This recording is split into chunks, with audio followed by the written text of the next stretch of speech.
Hi, this is a video review of the Shimano mw80s. I believe now that excuse me. That now they have the mw81s, which are a little bit more updated. I don't know. I haven't looked into the differences. But I just wanted to go over kind of just like cons of these shoes. First of all, pros: warmth and waterproofness, comfort, walkability. So first off, warmth.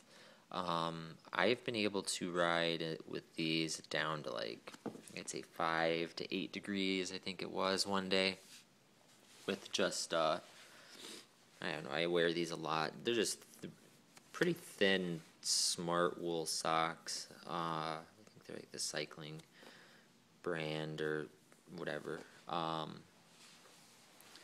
But everybody's circulation's different. There's some days where I'll wear a thick wool sock, and I feel that the max that, for my size, these are 43 and I wear a size 9, the max I've been able to do is just one wool sock. But for me, I don't like a lot of compression on my feet. So for the most part, I like to be able to wiggle my toes a little bit. It's a personal thing. I feel claustrophobic when I get too much compression on my feet. So for different people, sizing may be different, but from my knowledge is that if you wear like a size 43 in regular Shimano shoes, then it translates also to a 43 in these. But the difference is that there is more room for a bigger sock. But for the most part, I find that wearing a smaller sock, that I'm able to get the same, I guess, tightness that I would if I had a bigger sock on, if that makes sense. Like, the shoe isn't specifically like you have to wear a bigger sock or anything like that. There's maybe it's just a little bit more room to accommodate it. But with the Velcro, it can tighten it as I need. The waterproofness from this point right here down all the way is completely waterproof. This section is not. It's mainly, I've ridden with just some plain cycling pants that go down and over to this edge, and in a torrential downpour, storming, waters coming from every direction type of rain.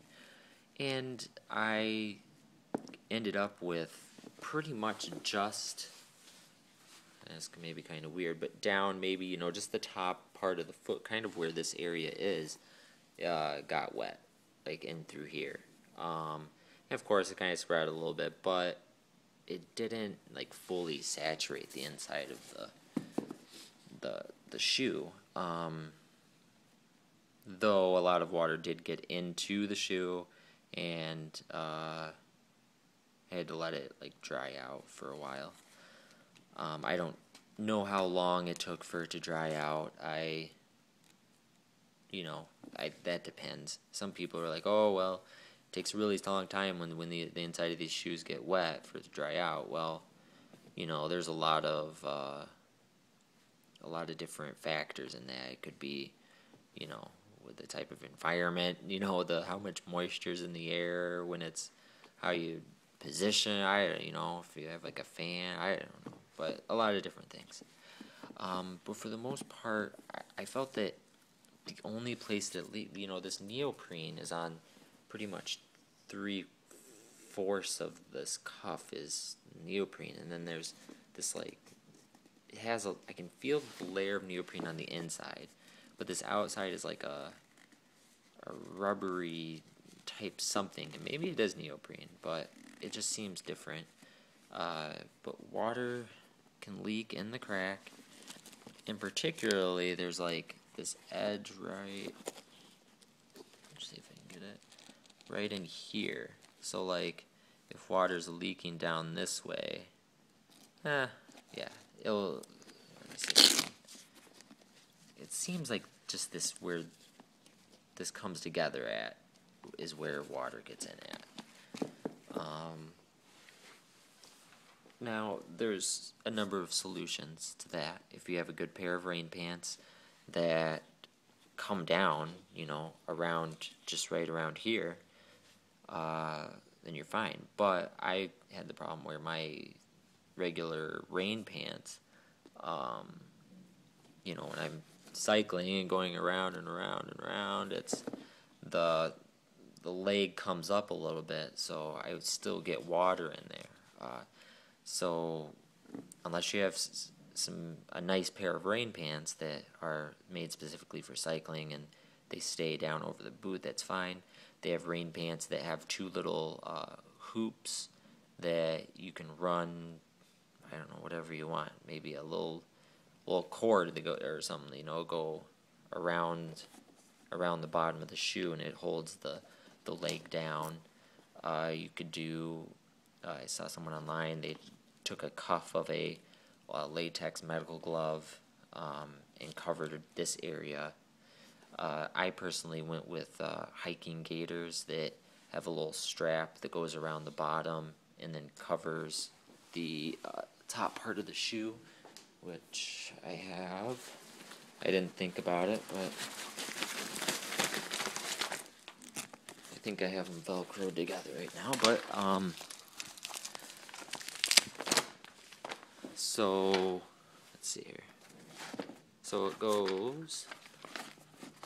I don't know if, no, I can't really see. So like this part goes over the front of the shoe, and then this cord here hoops around the bottom, and then it has like a top section that covers. You know, it's a shame that you know, I got these shoes for, you know, winter and wet riding, and they're not completely waterproof. You know, I mean, you want, the whole idea of getting, you know, shoes like these is that, oh, well, I won't have to worry about doing shoe covers. And for the most part, for winter riding, they're perfect. They're, you know, I just throw them on, good to go. That's it. You know, if it's snowing or whatever, you don't have to worry about wearing shoe covers. Don't have to worry about wearing shoe covers for warmth. But I do have to wear these for torrential downpours, or for it depends, you know. If it's just supposed to be like, I don't know how I rate it, a medium rain, you know, where it's just coming straight down, and or if it's a light rain, then I'll just wear these and either rain pants or these waterproof other pants I have. But you know, personal choice.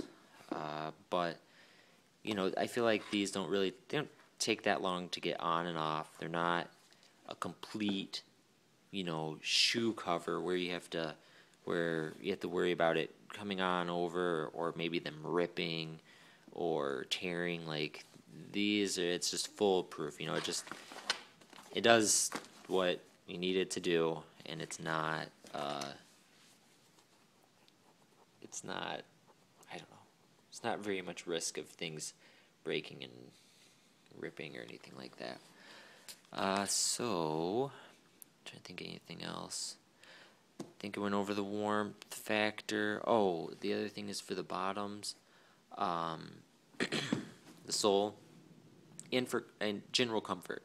They are very walkable. When I'm walking in these, I feel like I'm walking like in a regular shoe. I mean, they're not at all, like, not stiff. They're completely stiff.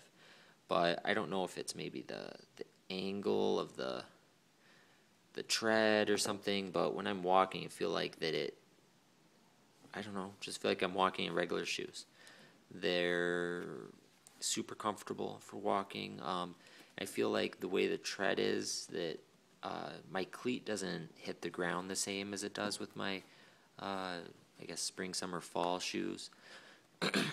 um, but occasionally it'll hit concrete or something like that. But on most surfaces, the cleat never hits. Trying to think of anything else. I wear them from, I think the warmest I've worn them is like 40 degrees. I've probably worn them from 0 to 40. That's probably the range that I've had them in so far. And with one pair of socks and these, it seems to cover it pretty well. The longest, I mean, I've ridden all day. I wouldn't say all day in them, but over 8 hours. Like, maybe I go to school or I go to work. I'm sorry, I don't wear them at work. Let me rephrase that. If I'm running errands, like maybe over 3 or 4 hours, going around doing different stuff, I may go inside and then come out and ride, but anywhere from the longest I've ridden in them at one time is probably like an hour to maybe an hour 15 minutes or something like that, and they kept my feet super warm. If anything, it's like right in the beginning of the ride, like toes get a little cold or something, but then once you get moving, and then probably after something like the half an hour mark, my feet are warm and then stayed warm for the rest of the ride. But that's the longest that I've gone in them. Well, anyways, this is a super long video. It's like 12 minutes. But I feel that having a video review of an item or something like that is better than a written review sometimes, because you don't always know where the person's coming from. You don't know necessarily where they're located. And I'm in Lansing, Michigan, and there's no snow out right now. But I don't know, you kind of get a better idea with a video of exactly how I'm using the shoes, which is I commute to work 5 miles each way. Generally it's been 32 and below. On most rides, it's usually a little colder because I leave early in the morning, like around 6. So it's usually, I don't know, this winter hasn't been that bad, anywhere between 10 and 30. And as I said, I usually wear either, depending on which socks are clean, just grab a pair of socks and put them on and ride. Usually, if, like I said, when it's from usually about, if it's usually about 17 or below, and in the morning I'll put in toe warmers. But like right now, I was getting ready to go out in like I think 24 or 25, and since it's midday, I won't wear the toe warmers. Anyways, this is probably way too much in depth, but it gives it gives a good idea of how well these shoes work. I've overall been super happy with them, and that's it. All right, thanks for watching. Bye.